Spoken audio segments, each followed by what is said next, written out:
ඔයාට මේ රට හදන්න බෑ. දැන්වත් තේරුම් ගන්න. සොබාදහමත් කියන්නේ පරණ කට්ටියට ආණ්ඩුව දෙන්න කියලා. ජනතාව අසරණ කරන්න එපා. මේ අවුරුදු එකහමාරට මොනවද කළේ? කිසිම සංවර්ධනයක් නැහැ. රට තවත් කඩාගෙන වැටිලා තියෙන්නේ. ඔයා යන්න. අපි කොහොම හරි අපේ රට සංවර්ධනය කරනවා. මෙච්චර කාලයක් ඔයගොල්ලෝ පොල් ගෑවද? රට පාලනය කරලා රට හදලා තිබුණා නම් රට අලුතෙන් හදන්න දෙයක් නැහැ. මුන්ට දැන් මාර කැක්කුමක් හැදිලා තියෙන්නේ රට හදන්න. මාරුවෙන් මාරුවට රට හදන්න තිබ්බනේ. ස්වයං පෝෂිත රටක්නේ මුන් එකතු වෙලා බංකොලොත් කළේ. මුන් අවුරුදු 76ක් ටිකෙන් ටික වට්ටපු රට බංකොලොත් කරපු රට අවුරුදු එකහමාරෙන් සංවර්ධනය වෙලා නැහැලු. මුන් උපතින්ම ගොන්නු බං.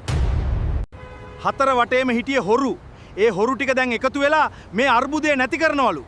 හොරුන්ට රටේ බලය නැවත දෙන්න ජනතාව උඹලා වගේ හරක් නෙවෙයි.